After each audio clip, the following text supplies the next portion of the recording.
So continuing uh, with international news. So in New Zealand, according to Reuters.com, the industry in that country is in dire need of labor because of its border policy of closing its borders due to the pandemic that's still ravaging worldwide. Now, one of the key benefits of what New Zealand did when the virus was spreading was closing their borders quickly, so it protected their citizens. On the other hand, even though they're one of the few countries were able to quickly resume their operations, but closing their borders had a unintended consequence in terms of limiting or shutting out their foreign migrant workers, which is a key supplier of workers in their country. Obviously, New Zealand being so far away, so inaccessible and so forth. So obviously, this has significantly hampered many businesses, in particular the restaurant industry as well as the healthcare industry here. Anyway, so let's take a closer. Oops, where was it? There you go. So according to the articles, New Zealand's closed its borders, so there has been a not just a shortage but a critical shortage of its migrant labor, and obviously to the point that they are now protesting the many businesses that are affected since of limited workers and the burden that it creates from the existing workers that are still working in their workplace. And obviously it does not do well for many businesses if, let's say, you need a staff of, let's say, 10, then you only have less than half of it. So it cannot work in the long run here. And as much as 2,000 eateries stopped their service and turned off their lights across the country, and are planning to have other stop work events as a 2-month campaign strategy to get the government's attention regarding the seriousness of shortages of skilled laborers. And obviously, as mentioned earlier, sealing the borders had its benefit of help containing the virus, but on the other hand, the business has been hampered significantly once they reopened their economy.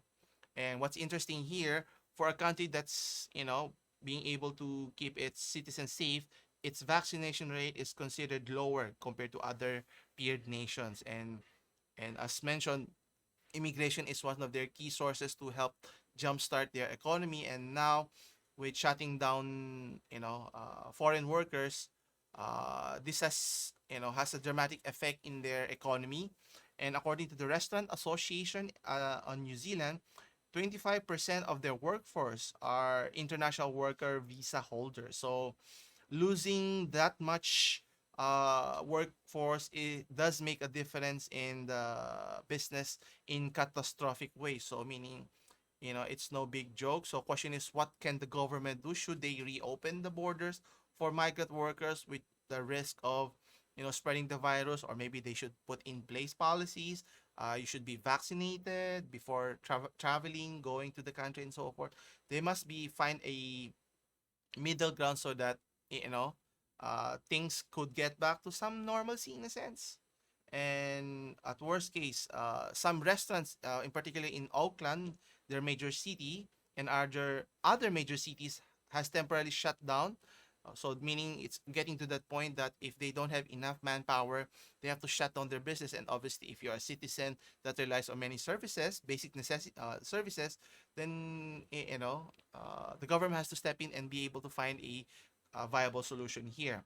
Now, it was suggested that giving workers time off from being burnt out from working, you need a long time to recover for this. And obviously, you want long-term solution rather than short-term, immediate solutions that can, work for now, but in the long run can have more detrimental effect, get more people sick, which we don't want to happen here.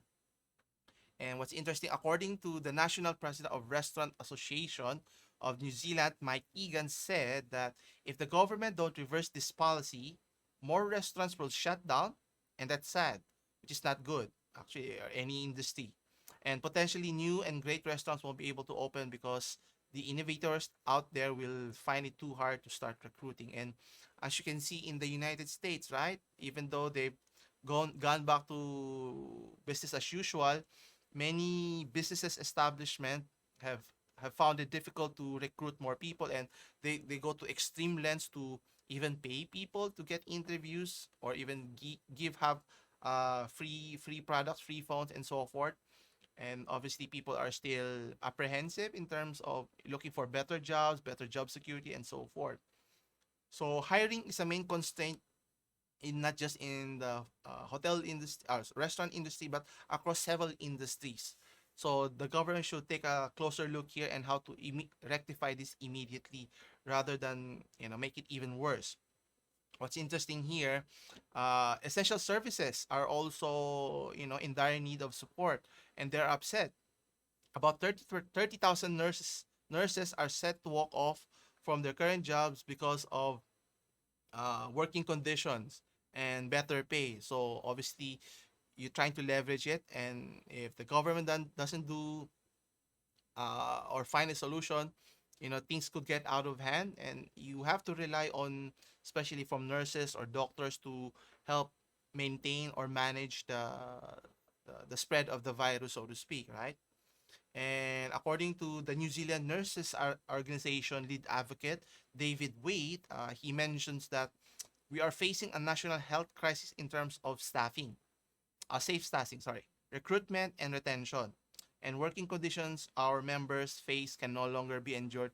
That's why our issues matter. And obviously, if there's a need, then there's an opportunity for many migrant workers who wants to find work, or live abroad. Then maybe you would consider living or moving across, living in New Zealand.